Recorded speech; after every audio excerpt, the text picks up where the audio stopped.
Chapter 696. Using the tiger skin as a banner could only scare people. In the hall, old gang leader Lu and the other elders were not in the mood to drink tea. When they saw the young man who should be the Dragon Eye County soldier Chow walk into the fish dragon gang, their hearts immediately turned cold. This Gongzi's appearance and bearing were not bad, but how many scholars like him were there in the Dragon Eye County? Not to mention the distant ones, just Xiao Ling in the gang. Just by looking at his appearance, he could be the son of an aristocratic family in the county governor's mansion. Bailiang was a classic example of a military general being arrogant and lowering his head to a civil official. If he really offended a military officer with real power, what was the use? Furthermore, this Gongzi was clearly pulled over in a hurry. He was alone and was probably doing some simple work like writing in the yamen.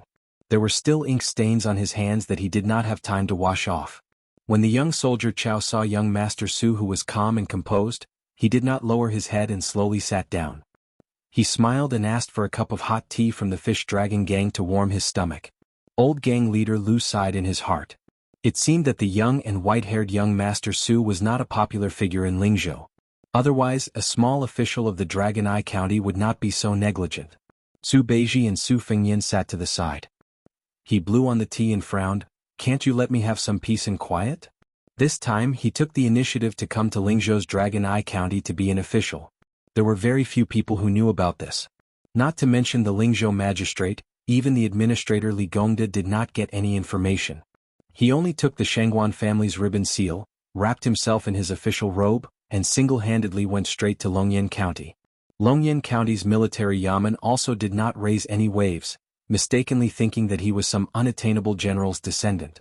There were also a few local tyrants who made several attempts to probe him, but they were all casually dismissed by Su Beiji, and then he was immediately sidelined.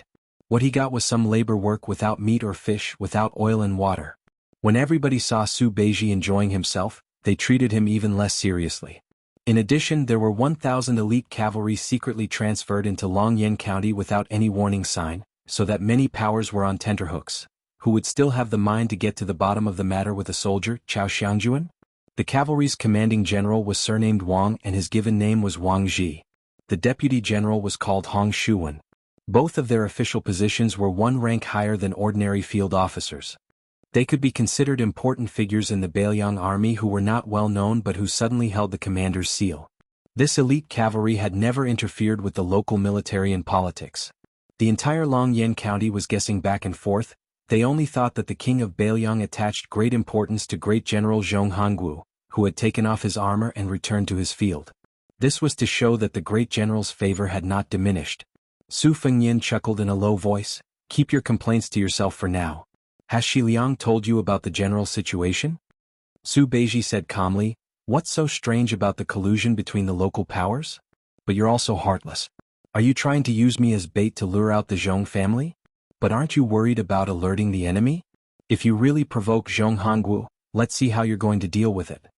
Old gang leader Lu only saw the two young people whispering to each other. Looking at their calm demeanor in the face of danger, one could say that a newborn calf was not afraid of a tiger, or that an inexperienced and ignorant person was fearless. Old gang leader Lu sighed with emotion at his own extraordinary age. The fish dragon gang's foundation today was not built by talking and laughing with his old brothers in desperate situations countless times. Old gang leader Lu subconsciously turned his head to look at his granddaughter. Was he really going to put this burden on her shoulders? Wouldn't that cause her to give up the happiness of a woman's husband and children?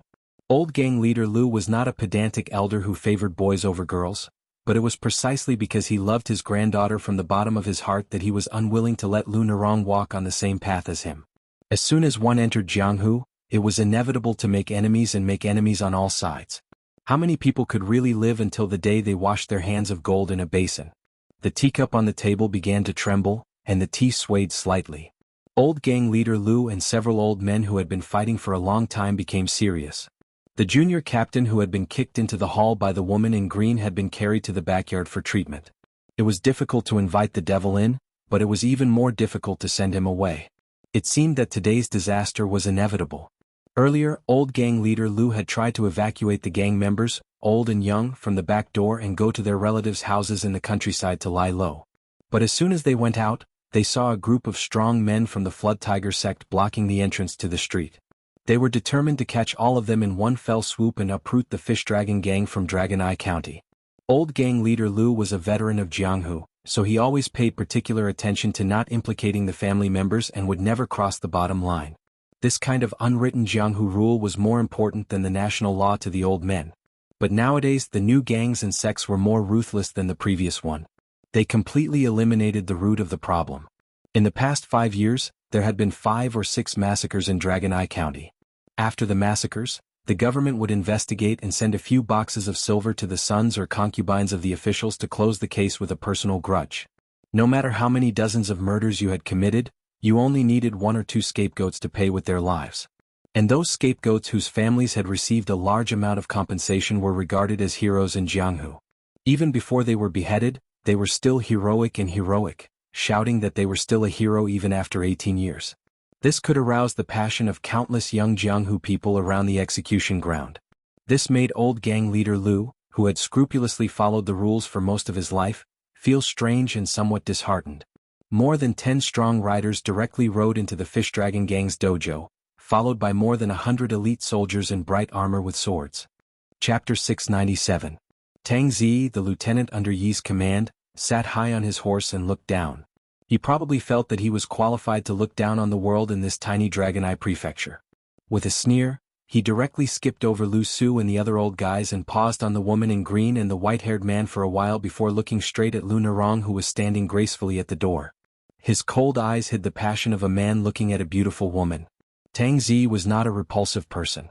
He was tall and sturdy and was the second generation of a general family in northern Liang. He had gone to the border of Yuzhou and obtained military exploits that outsiders did not know were real or fake. After returning to Dragon Eye Prefecture, he started from the second lieutenant and gradually became the lieutenant under Yi's command, who controlled 300 armored soldiers. Such a successful and famous general wanted to take a woman from Jianghu as his concubine. The Fish Dragon Gang should be happy, but they repeatedly refused. Did they really think that Tang Zi was a clay bodhisattva who did not have any anger? If you follow me, even if your Fish Dragon Gang doesn't become the #1 gang in Lingzhou, at the very least, you will be able to dominate Dragon Eye County right under the nose of General Zhong. With my Yi family's officers and the Tang family's support for your father-in-law Lu Su, who dares to be disrespectful to you? If you refuse a toast only to be forced to drink a forfeit, don't blame Tang Zi for turning the Fish Dragon Gang upside down. Tang Zi glanced at the woman in green. He had heard from the soldiers that this woman had some skills. That was good too. First, she would be imprisoned for the crime of assassinating an armored soldier. Then he would slowly remove her sharp edges. After that, he would take her into his room with Lu Narong. The corners of Tang Zi's mouth curled up. He did not like the soft and weak women in the brothel. They could not withstand the whipping and always made him, a lieutenant under Yi's command, uninterested. Only women like Lu Narong, who had learned martial arts and knew some martial arts, were delicious to Tang Zi. This kind of woman with a pair of beautiful legs and a unique waist could really make a man ascend to immortality in bed. Tang Zi did things flawlessly and was deeply influenced by his family background. He did not give people the bad impression of bullying others. He gently squeezed the horse's belly and the horse under him stepped forward a few steps. Tang Zi said in a clear voice, "This general acts according to the law. Who dares to stop me? I've heard that Lieutenant Chao is here. Come out and meet me." Qin Shiliang chuckled beside Su Fengnian. "Nice table manners." Su Fengnian sighed, "Now that's tricky." Su Beiji slowly stepped over the threshold and walked to the top of the stairs. "This one is Su Beiji. I was appointed as Longyan County Sergeant Chao 10 years ago." Tang Zi said sternly, "Since you are an official of Beiliang, you should know that the Fish Dragon Gang and the Red Tiger sect gathered together to fight. Lu Narong and the others injured people with weapons. How should they be punished according to the law? This general is responsible for the safety and security of the people, especially the Jianghu bandits who use force to suppress the law. The government has written a notice stating that anyone who sees them will be beheaded. The soldiers will be punished according to the law and arrested. Why did someone hurt my subordinates?" Su Beiji said calmly, "The lieutenant has handled the matter of the Fish Dragon Gang appropriately. However, my friend is a good citizen. After entering the martial arts club, the lieutenant attacked him without any reason. According to Beiliang's military law, his military status will be revoked and he will be beheaded immediately. The punishment for this crime is 3 levels. The lieutenant under Yi's command happens to be on this list, so he should also resign." Tang Zi smiled. Do you have any witnesses? Su Beiji smiled. The Fish Dragon Gang has more than 100 people who can testify. However, since they are suspected of rioting, they are not qualified. Su Fengyin raised his horsewhip. This one is a good citizen with a clean background. I can testify. Tang Zi sneered. But someone can testify that you are one of the Fish Dragon Gang's bandits. Su Fengyin remembered the ruffians of the Red Tiger sect who were knocked unconscious by Blue Bird outside the door. He frowned. Those people are from the Red Tiger sect. What qualifications do they have? Tang Zi said indifferently, they have never entered the martial arts club of the Fish Dragon Gang, nor have they participated in any fights. Lu Narong walked to Su Fengyin, who was about to say something. That's enough. You and I are not friends. I probably won't be able to repay you for what you did today. I only hope that if you have any connections you can protect Wang Dashi and the others for me. Lu Narong will be very grateful. Su Fengyin touched on her sore spot. Don't tell me you're really going to be this captain's bed-warming plaything? Lu Narong gritted her teeth. Believe it or not, I will stab you to death before I kill him. Su Fengyin tightened his grip on the horsewhip and looked a little absent-minded. Su Beiji smiled and said, Lieutenant Tang, in this case no one in the gate of the Fish Dragon Gang is qualified. Tang Zi was confident and didn't mind playing cat and mouse slowly. I'm all ears.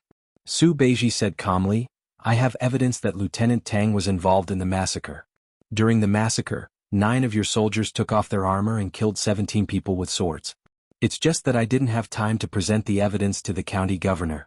Tang Zi laughed and slowly drew out his sword. Do you think you still have a chance? Su Beiji asked back, you want to silence me? Do you know what the punishment is for killing a Lieutenant Chow for no reason? Tang Zi drew out his Bailiang sword from his waist. I won't break the law knowingly. It's just that Lieutenant Chow died in a fight with the bandits. I may even personally send him some compensation. Your people should be grateful to me for killing the Fish Dragon Gang. Su Beiji shouted angrily, how dare you? Su Fengyin reminded her in a low voice, Juzi, your acting skills are really bad. Now you should be so angry that your lips are blue and your legs are weak. Especially if there's some trembling in your voice. Su Beiji looked at the lieutenant and said softly, if you can do it, why don't you do it? By the way, do you really have evidence? No, I do know the truth, but I don't have evidence. Your acting skills are average, but you're good at digging holes. Don't delay my fishing. Lu Narong, who was standing at the side and listening to every word, didn't understand what was wrong with this world. Chapter 698. Tang Zi raised his cold knife and the soldiers behind him advanced with their spears. Tang Zi looked at the motley crew with a sinister smile. There was nothing in Dragon Eye County that he did not dare to do. Especially after he racked his brains to obtain the 108 dragon-painted inkstone for Zhong Qingxin, it was equivalent to having a gold medal to avoid death. This life-saving talisman given by the Zhong family was much more effective than the talisman drawn by the Wudong Jinren. The military officers of each county always had the custom of exchanging military exploits with gangs. Far away from the war at the border, it was unrealistic to want to be promoted quickly without staining their hands with blood. Of course, Tang Zi was not going to massacre the Fish Dragon Gang just because of Lu Narong. Instead, he was going to kill the more than 100 youths of the Fish Dragon Gang who violated the rules and should be killed. This was a great merit that was enough to make the next county governor of Longjing County, Zhong Qingxin, beam with joy. Since that soldier Chow of unknown origin had bumped into the horse's hooves, Tang Zi did not mind killing one more. As long as the stabilizing General Zhong was in Longjing County, not to mention Longjing County, even Lingzhou would not be able to overturn the heavens. What Su Beiji cared about was the deep-rooted marriage alliance and collusion behind Tang Zi. On his way to Dragon Eye County, he had a detailed genealogy of Dragon Eye County in his hands. The military officer under Tang Zi was only a small fish in his eyes and was not enough to mobilize a large force. Su Beiji wanted to drag out the new and old governor of Dragon Eye County who was responsible for throwing the fish on the chopping board. As for how to put it into the pot, steaming it or braising it, someone would decide. At this moment he was more concerned about the elite level of the local soldiers. This would directly determine the strength of the Bailiang cavalry. There were more than 200,000 cavalries at the border. If they were defeated, how long could Bailiang last? Behind Su Beiji, Qin Shiliang lowered his head and muttered to himself. His 5 fingers tapped together. This poor scholar's point of view was completely different from Su Beiji.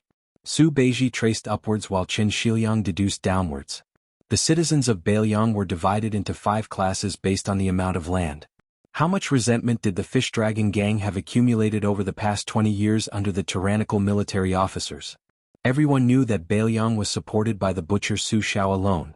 He supported the 300,000 cavalries and supported the millions of poor families in Bailiang. If the door to the northwest of the empire would inevitably change, what benefits would the second king of Bailiang bring to the people? Of course, Tang Zi didn't know that the two scholars didn't treat him as an appetizer. He flicked the northern cold saber in his hand and said in a deep voice, "Take them down. Anyone who disobeys will be beheaded." Su Fengyan looked up at the sky. A black dot was getting more and more conspicuous. It broke through the clouds and fell straight down. The blue-white luan, the most handsome feathered bird, hooked Su Fengyan's arm with its claws. It flapped its snow-white wings and looked at everyone with cold eyes. Although Su Fengyan's realm had deteriorated greatly, it was not to the extent that he could not stop a bird with his arm. He reached out to stroke the head of the blue-white luan, which was nicknamed Little White. Little White lowered its head and pecked at the horsewhip in its master's hand.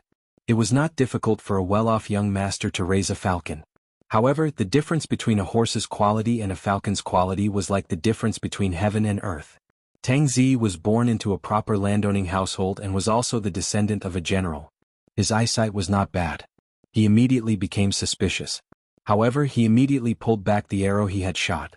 Just as he was thinking about whether to spare the life of Lieutenant Chow, the entire street behind him seemed to be on the verge of exploding. It was like a giant millstone was rolling non-stop. Tang Zi was shocked. This kind of sound was not unfamiliar to a military officer who had been to the border. More than 500 Yuzhou cavalries galloping in the city possessed such shocking power. Tang Zi was already so afraid, let alone the soldiers behind him who had never been to the border. Without the military officer's command, they subconsciously turned their heads to look. Bailiang's military orders were like mountains. They did not stop, but they were much slower. Wang Ji, who was unknown in Bailiang's military, strode into the Fish Dragon Gang's martial arts club. This valiant general who had led 3,000 cavalries to intercept Han Diaoxi outside the sword pavilion did not receive the meteoric rise he had expected after making a great contribution. Instead, he was able to have a talk with the Supreme General. His elite soldiers were reduced to only 1,000 men. He did not have the title of a real general, but he was as happy as a child.